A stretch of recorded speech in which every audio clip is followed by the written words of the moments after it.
Welcome to The Explainer. Today, we're unpacking what has to be one of the greatest historical paradoxes of the 19th century.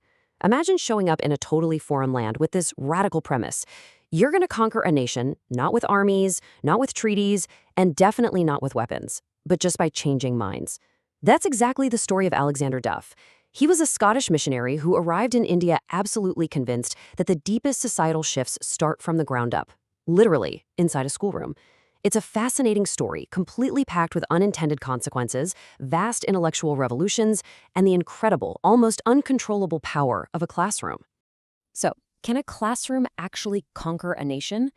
Think about how we usually measure historical conquests. I mean, if you open up in any history book, influence and power are almost always framed around military campaigns, brilliant generals, or drawing new borders on a map, right?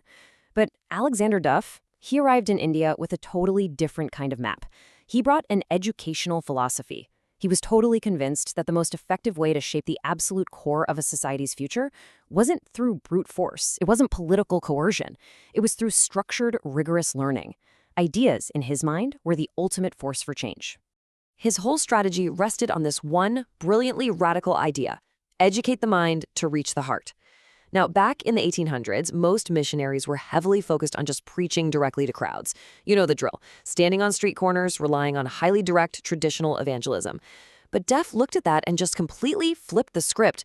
It was actually a really profound psychological insight for the time. He realized that to truly reach the Indian people, especially that emerging, highly educated young elite, you couldn't just preach at them. You had to give them a framework to think. You had to engage their intellect first and just trust that their hearts would eventually follow. To really get where this vision came from, we gotta look at his roots. Born in 1806 in a tiny town in Scotland, Duff grew up in this culture that placed a massive premium on literacy, reading, and intense theological debate. He basically absorbed this intellectual vibe deep into his bones. So, cut to 1829. He's eager to put his ideas into practice, so he and his wife set sail for Calcutta. And guys, the journey was an absolute disaster. They were actually shipwrecked, and Duff lost almost all of his books and prized educational materials to the ocean. I mean, talk about a bad omen for a guy whose entire master plan relied on literature, right? Imagine losing your whole intellectual arsenal to the Atlantic. But he absolutely refused to give up. He eventually made it to Calcutta, totally undeterred and ready to get to work. When he finally arrived, he walked straight into the middle of a massive intellectual tug-of-war among the British administrators of 1830s Calcutta. The British East India Company was trying to figure out how exactly to educate the local population of this massive subcontinent. It was a huge crossroads. On one side, you had advocates for traditional education. They wanted to maintain the focus on ancient Sanskrit and Persian learning. On the flip side, you had those pushing for Western education, arguing for introducing European concepts through the English language. And Duff, well, he didn't hesitate for a second. He firmly planted his flag on the side of English, Western-focused education. He believed it was the absolute key to unlocking a totally new intellectual reality for his students. So in 1830, he puts this theory into hard practice. He opens the General Assembly's institution. And let me tell you, this was not your standard narrow Sunday school where kids just sat around memorizing passages. No way. He threw everything at these students. The curriculum was astonishingly broad. We're talking English literature, history, mathematics, cutting-edge science, geography, all sitting right alongside dense philosophy and Christian theology. The classroom wasn't just a place for learning facts. It was a literal laboratory of ideas. It was this highly dynamic environment where ancient Indian intellectual traditions were suddenly colliding head-on with modern Western thought. Every single subject turned into this profound opportunity to debate truth, morality, and the whole nature of human existence. Now, you might be wondering, why the strict insistence on English? Well, for Duff, it wasn't just about teaching them a new vocabulary. He wanted his students wrestling with the absolute titans of Western thought, reading them in their original words. He wanted them analyzing the human condition through the drama of William Shakespeare. He wanted them understanding the physical universe through the physics of Isaac Newton. And most importantly, exploring government and rights through the political philosophy of John Locke. He basically viewed these specific texts as the operating system for a modern intellectual world. He genuinely believed that exposing these brilliant young Indian minds to these specific works would permanently transform the Indian intellectual landscape. And that brings us to what's honestly one of the most fascinating, totally unexpected alliances in this entire story. Duff ends up partnering with Raja Ram Mohan Roy. Now, Roy was a massive historical figure in his own right, a leading progressive Hindu reformer. Talk about strange bedfellows. These two men had vastly different end goals. Duff was seeking educational reform, strictly to lay the groundwork for his Christian missionary objectives. Roy, on the other hand, wanted educational reform to drive Indian social progress, challenge outdated customs, and modernize his own culture. But despite these really deep religious differences, they shook hands. They united over this unshakable shared belief that introducing modern Western education was the absolute essential mechanism for India's future. Duff's logic here was highly calculated. It was almost like an intellectual Trojan horse. The strategy wasn't to preach to the masses. Step 1, attract the sharpest, most ambitious minds in the city by offering elite instruction in modern science and philosophy. Step 2, rather than forcing a heavy-handed sermon on them, you just present your religious worldview naturally, right within the context of rigorous intellectual debate. And the ultimate goal? Step 3, shape a highly educated elite class of Indian leaders who would then go on to influence the rest of society. Duff essentially believed in the trickle-down effect of ideas. Capture the minds of the top tier, the future influencers, and they'll eventually go out and transform the whole culture. But we really can't look at this in a vacuum. Duff's school was operating right in the epicenter of what historians called the Bengal Renaissance. Imagine arriving in a massive city that is already experiencing its own localized enlightenment. Calcutta was a powder keg of intellectual curiosity. It was just absolutely buzzing with radical new ideas about individual freedom, rationalism, science, and democracy. So Duff's institution didn't create this energy out of nowhere, but it absolutely became a massive catalyst within it. His classrooms provided the exact analytical tools and the specific environment needed to accelerate an awakening that was already bubbling up all over the city. Which leads us to a really fascinating turning point in our explainer today. We have to step back for a second and ask, what actually happens when you teach students to question the world around them? I mean, when you introduce young, brilliant minds to the philosophies of liberty, empirical science, and rigorous debate, you light a fire. And once that fire is lit, the educator no longer controls how it burns. And here is where we get the incredible historical plot twist.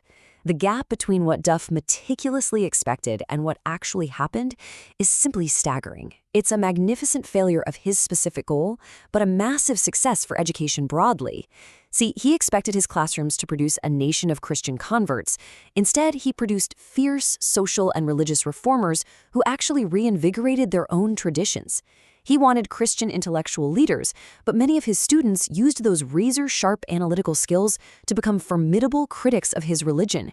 And most ironically of all, he expected to mold loyal, westernized subjects of the British Empire.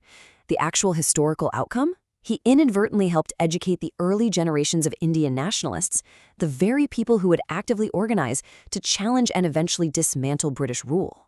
By teaching these students in English, he inadvertently solved a massive geographical and political problem. India as a subcontinent is incredibly diverse, fractured by hundreds of different regional languages: Bengali, Marathi, Tamil, Hindi, you name it.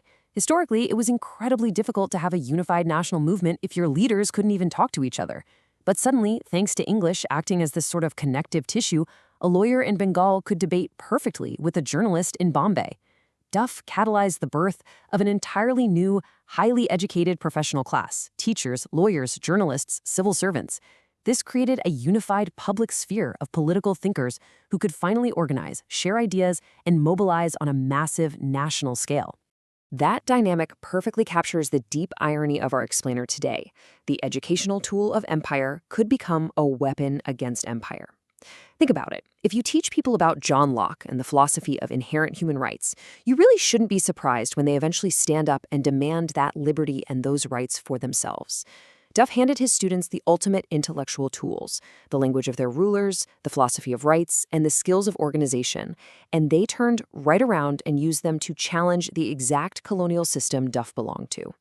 It is truly one of history's greatest boomerangs.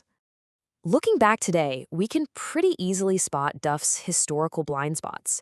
He viewed the world through a very strict 19th century Western lens, and he kind of naively assumed his students would just passively accept his worldview as superior.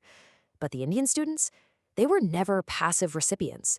They were active architects of their own future. They didn't just swallow Western thought whole, they synthesized it. They took Western ideas about democracy and rationalism, brilliantly fused them with their own rich Indian traditions and philosophies, and built entirely new political and cultural movements. It's the absolute hallmark of brilliant minds at work. and Duff's legacy ended up outliving him by generations. From that young man arriving in Calcutta back in 1830 to mobilizing massive missionary support with the Free Church of Scotland years later when his health forced him home, he literally never stopped working toward his vision. Even after he passed away in 1878 at the age of 71, his institutional momentum kept going. That original 1830 experiment kept growing and evolving, eventually becoming the Scottish Church College. And that's an institution of higher learning that still stands and operates today, long after his original missionary intentions faded into history. So why does Alexander Duff still matter to us today? Well, because his story proves that history rarely moves in straight lines. It's a profound reminder for us today, especially when we think about trying to engineer society. Duff was a pioneering figure who fundamentally shaped English language higher education in India. But more importantly, he's a lasting testament to the complex, beautifully unpredictable relationship between missions and cultural change. He stands as a prime, accidental contributor to the rise of modern Indian nationalism. He set out with incredible conviction to change a nation, and he absolutely did, just not at all in the way he planned. Which leaves us with a lingering thought. Whether we're talking about a 19th century classroom in Calcutta or the modern spread of ideas across the internet today, ideas are wild things. Once you introduce critical thinking, genuine philosophy, and open debate into a classroom, those ideas take on a life entirely of their own. So I leave you with this. Is the true power of education that it can never be fully controlled by the educator? Think about that. Thanks for joining me for this explainer. Keep learning, keep questioning, and I'll see you next time.